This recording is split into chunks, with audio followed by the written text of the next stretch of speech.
Hello and welcome to the Shepheard-Walwyn podcast series. My name is Jonathan Brown. Shepheard-Walwyn is a campaigning book publisher based in London, England. Our purpose is to uncover and promote new ideas to society's oldest problems. And whilst our specialty is ethical economics, something Anthony Werner, our driving force for over 40 years, has pioneered, we have branched out over the years to other related areas such as the environment and the lives and works of society's change agents. These podcasts promote ideas we're convinced can actually help us build a better society for all of us. So have a listen and be sure to share with your friends if you like them, but also tell us what you think. These are debates we all need to be part of. Today we're speaking with Marika Henriques, a Jungian therapist and author of The Hidden Girl, The Journey of a Soul. It's an amazing combination of art, prose, with a dashing of poetry. And in the book, Marika tells her amazing journey of recovery from having to hide from the Nazis as a small Jewish child in Hungary during the occupation, being forced to leave her home in 1956 with the communist takeover, and then making her way overland to England, which has been her home ever since. Once settled, Marika trained to become a Jungian therapist, and The Hidden Girl tells her story of recovery, which is a both beautiful and insightful book, and this was a particularly heartwarming conversation. So let's get into it. I just want to say I absolutely love your book, and I know it's technically about the Holocaust, but I just found it terrifically moving from a recovery from trauma, and finding your way home, and the way you talk about just with such openness and rawness about your experience. I just think it's just got such a wonderful connective possibility for others who have gone through other trauma, who feel that they don't have a home, or they had to in some way deny themselves, where you had to literally deny who and what you were in Nazi occupied Hungary, and to deny who and what you were there, and lose your family members, and just the people today just feeling that there's nowhere that they belong, or they have in some way to deny themselves, and don't know who they are. And I just think your journey of recovery, it's just so incredible. Thank you. So Marika, just what prompted you to write the book, and how long did it take you? I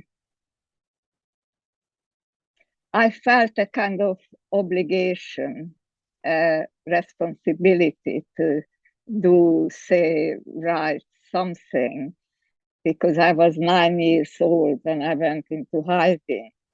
So I'm one of the last survivors. And that was one of the reasons. And the other one, very much what you said, to help other people who suffered.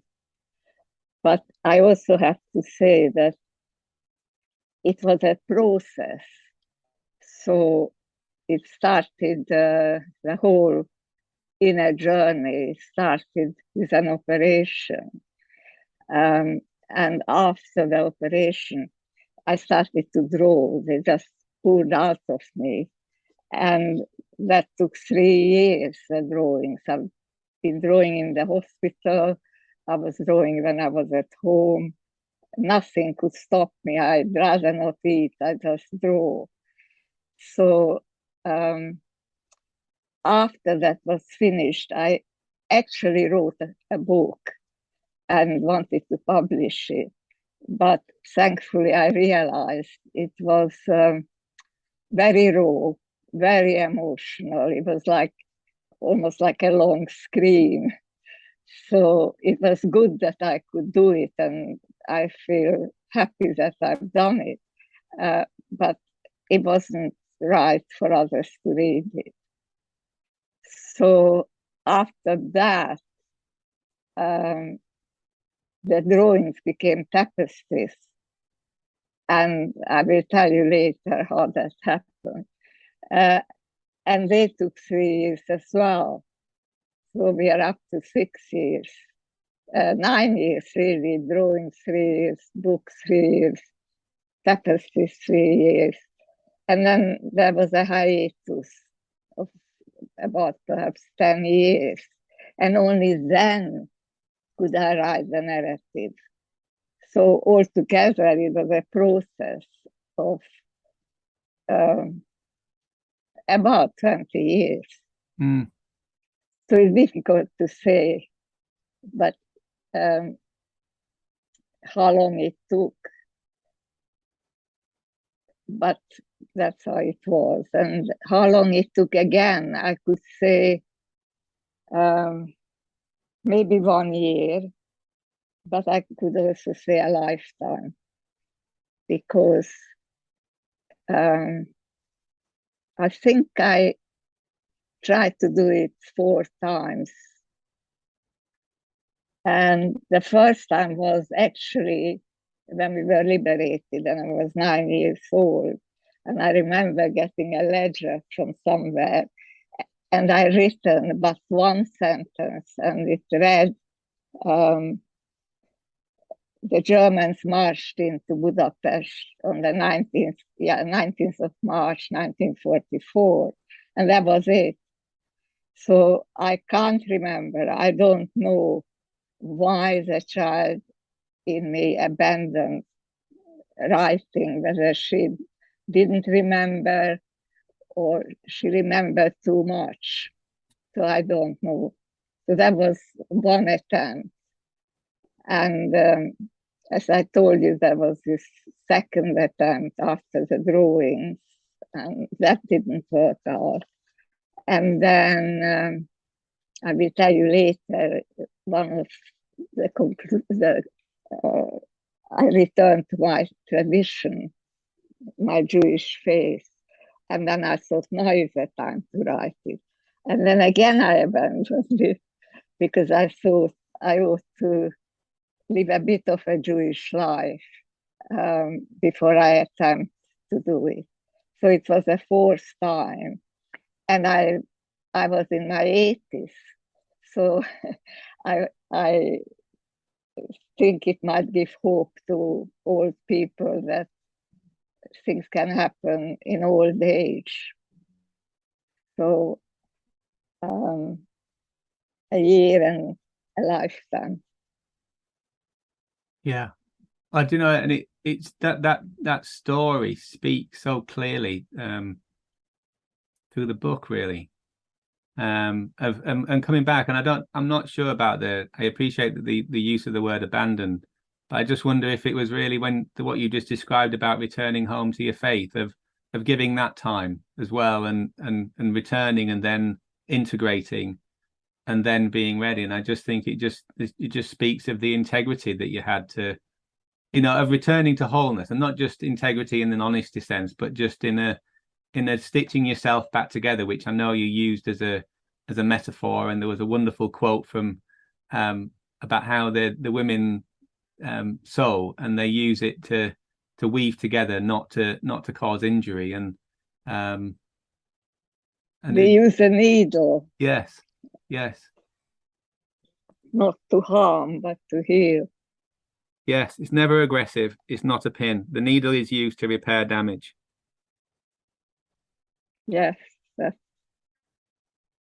I think it was from Louis Bourgeois. Yes.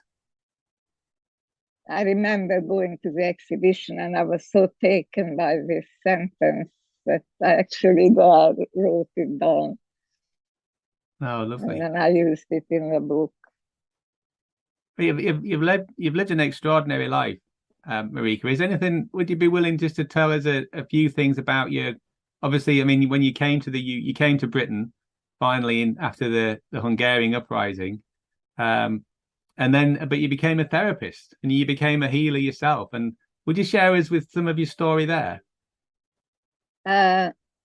About how I became a therapist? Or... Yes, and what drew you to becoming a healer? Well, I'm a Jungian. I call myself a Jungian therapist, and Jung has said that he calls it the wounded healer. Mm. And I felt that's what I became. And there was a space in me that could accommodate other people's suffering, because I have suffered myself.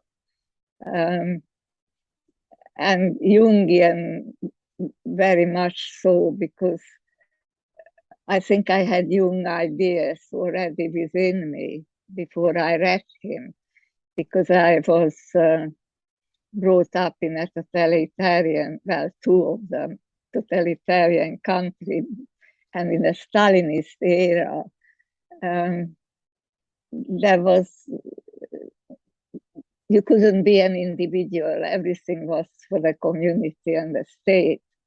And Jung's main idea is individuation, to become who you truly are. And that really attracted me. And I hope I'm helping other people to do that.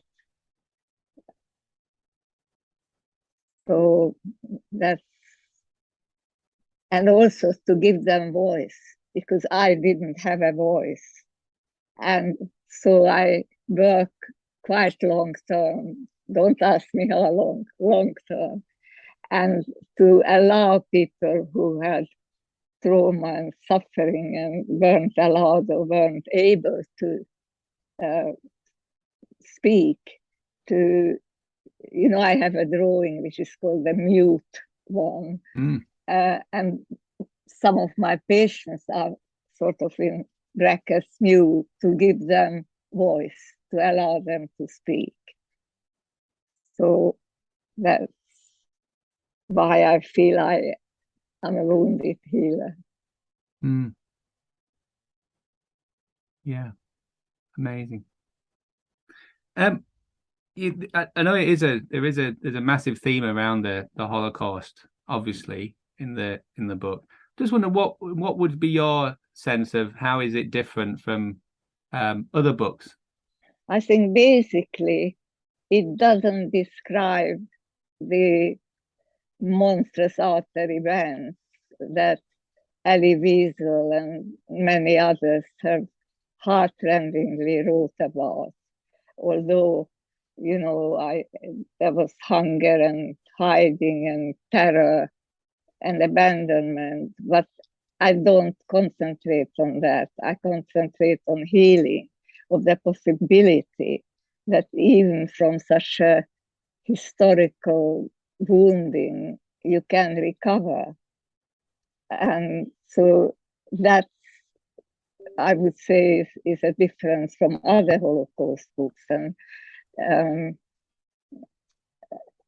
at this point, I'd like to tell you a little bit about the operation I mentioned earlier. I was told I have terminal cancer.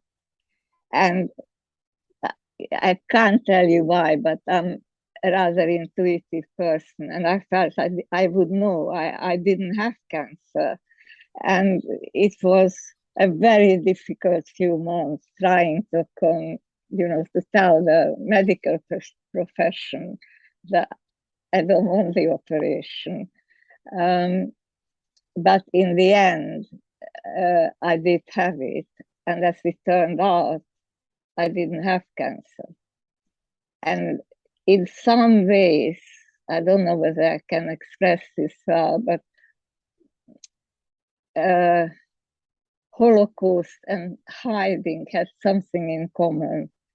That in both cases, I had to suffer something that was unnecessary, terrible, abrupt, and I wasn't so bad that at that time I needed to be killed or annihilated. And at the time of the operation, there was nothing so wrong with me that it had to be cut out. But in both cases, authorities deemed it so. So obviously, when I was told that I was right and there was nothing wrong in my body, I felt very low. Perhaps I could say even somewhat depressed. And what happened was that a good friend of mine came to visit and said, "Grow what you feel." And if you knew me, that was ridiculous because I really, really could not draw. My sister and my father could draw. I was a writer in the family. So I just really, I couldn't. And yet, I woke up in the early morning one day after the 3 days, I think, after the operation, and I began to draw. And this drawing just poured out of me. I almost had no control over them. And at that time, I didn't even know what they meant. And when I returned home, I continued to draw. And then I went to a concert, and it was Shostakovich's 10th Symphony. I remember that. And I don't know, I'm not very musical. I just know what I like. But I noticed how the secondary themes have woven into the main theme. And it started me thinking of weaving, sewing. And I decided that the drawings have to become tapestries. And so I started to make tapestries. And again, I didn't know how to sew. So to sew on a button was always a very boring and difficult thing for me to do. And yet I started to sew. And I didn't want to learn how to do that. I could have, but I didn't. I wanted the tapestries to tell me what they are. So they should teach me, not I should be told. I was told by them. And whereas the drawings, they just poured out of me fast, very fast. When I did the tapestries, I had to stay with them month after month after month. So they took 3 years. And like with the drawings, I had to sew. Again, I lost interest in everything. My main occupation always was music and books, and I couldn't listen and I couldn't read. I just had to sew and wait for some image to emerge. But that meant I had to start feeling and had to stay with whatever feeling came up, mostly terror, and had to sew it. And when an image was ready, I framed it and had it framed and put it on the wall. And then it was out there. It was no longer inside me. And I could correspond with whatever was on the wall. And that was very healing. And it actually also, I realized they were sort of witnesses. They told me kind of in their own visual and silent but active way of what happened to me. So that was very much part of the healing process. And so by now I had 52 drawings. I had a very pained book, and I had in the end 19 tapestries. And as I said, there was a kind of pause. I can't tell you, something happened in my inner being. I take it process all that what has happened. And only then could I write the narrative. And that was the culmination of the whole healing process. So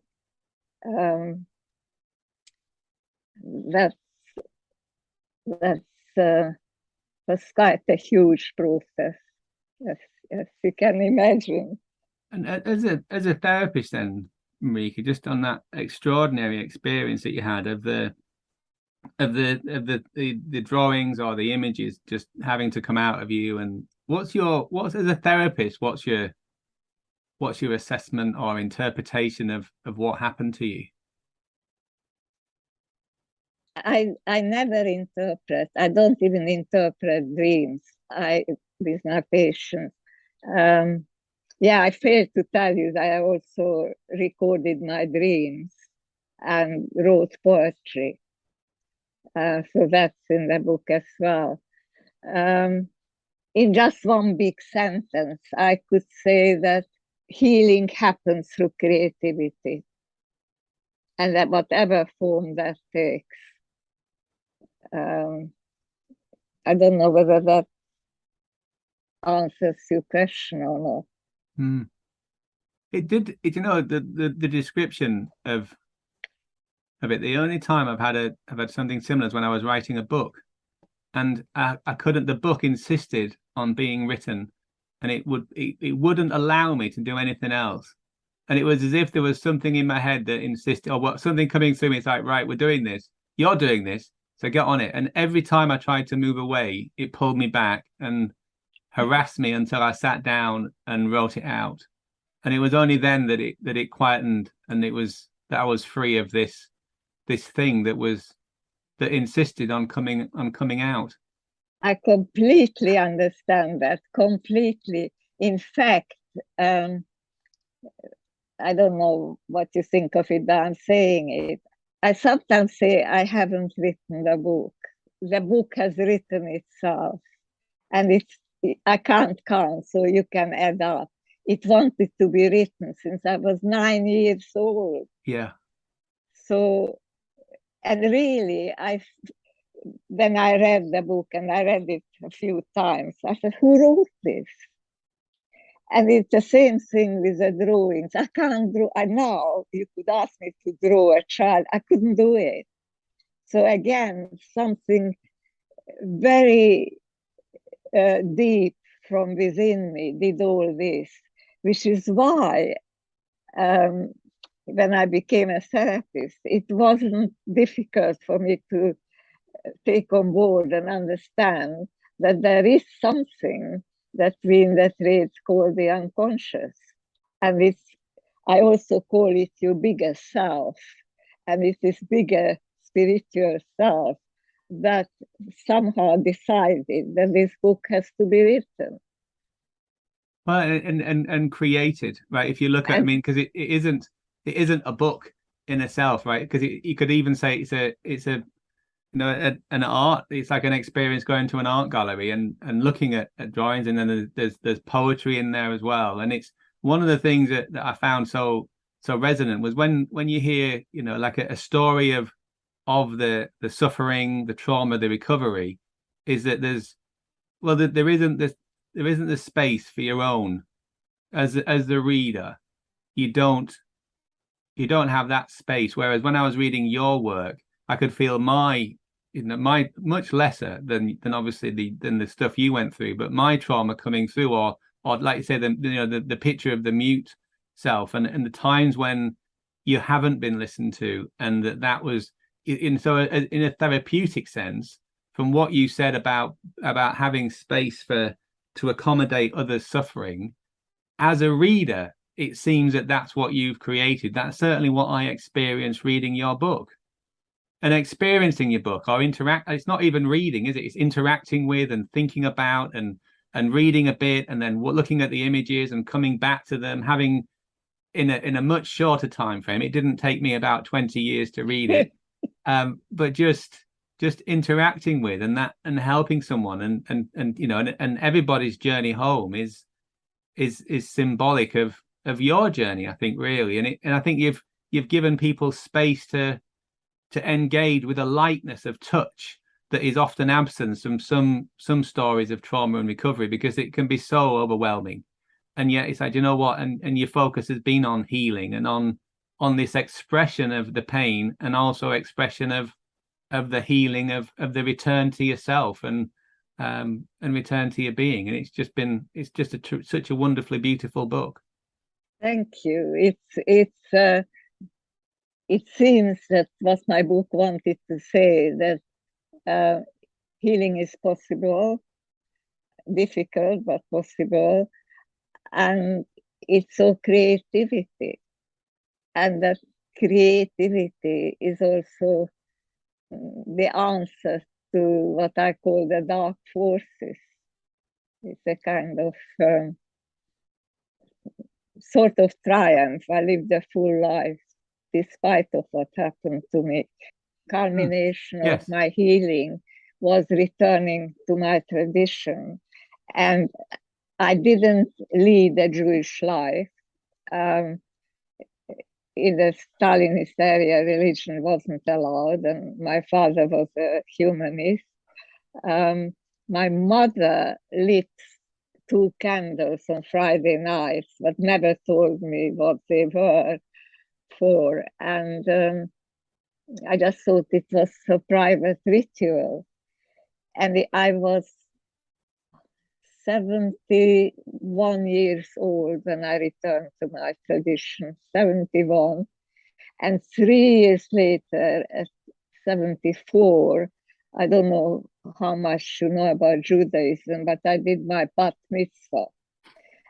And people were so astounded that a lot of people in synagogue who never did their bat mitzvah said, if Marika could do this at 74, we could do it. And a lot of older people did that. And I intentionally chose the date of October 17th when I went into hiding, and I did my bat mitzvah on October 17th. And I felt that if the Holocaust was my spiritual death, then my bat mitzvah was my rebirth, where I could acknowledge and say, I am a Jew, I always have been a Jew, and I always will be a Jew. And I said that in my bat mitzvah prayer. So, and also it meant that I now have my full identity, which included, of course, being Jewish, which has been denied, and I denied it myself for so long. And so I am now a more full human being. Another saying by Jung, let me see, I can quote it. I am not what happened to me. I am what I chose to become. I think that's a very powerful saying. I would, if I may, Jung, I would do it a little bit differently. I would say, I am not only what has happened to me, because of course, what has happened stays. It doesn't, there is no such thing as a cure. There is healing, but there is no cure. The 9-year-old in me still suffers. And at a certain point, she comes up quite large, and I, as an adult, have to say to it, look, it's all right, it's now, it's not then, and I look after you, it's all right. And actually, I do this with a lot of my patients. It's part of the healing. Don't know whether that makes Total sense. any sense. Yes. Yeah, absolutely. And just this, and also this is, especially for someone in trauma and experienced trauma, is that there isn't, you've only got the present, haven't you? And I think people, if you haven't been through trauma, then you think, oh, why can't you just get over it? That was, 80, 60 years ago, 10 years ago, whatever. And for the individual who's traumatized, it's now is the experience. And that part of you that is still experiencing the trauma now. And we can look at the way that traumatic memories are stored, and, the integration of emotion and all those things. It's just that it's felt now. And I think that what you've done with this work is the now bits of it, the experience came out through this wonderful artwork, and then the tapestry of that deepening and the integrating the symbolism of your life and your work, and it's just absolutely stunning of weaving this back together and weaving yourself. Thank you. I'm very glad that you understand it, and I have to say that, if I may say, what I think is good about the book is I think it is very personal, but it's also universal. I don't want to use a word archetypal, but it is. So, for example, I have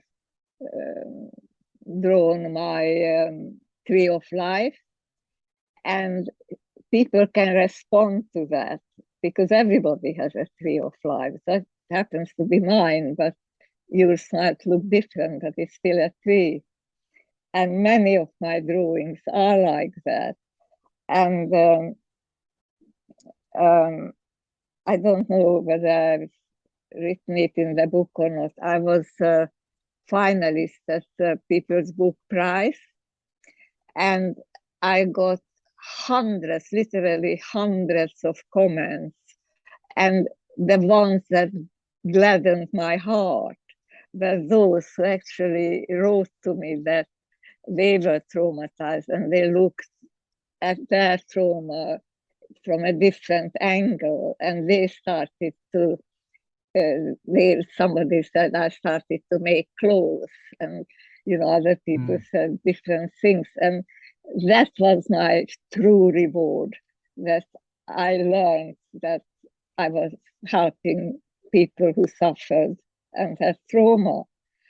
And I also think that somewhere, at least I think it is somewhere in the book, that of course I'm a survivor of the Holocaust, but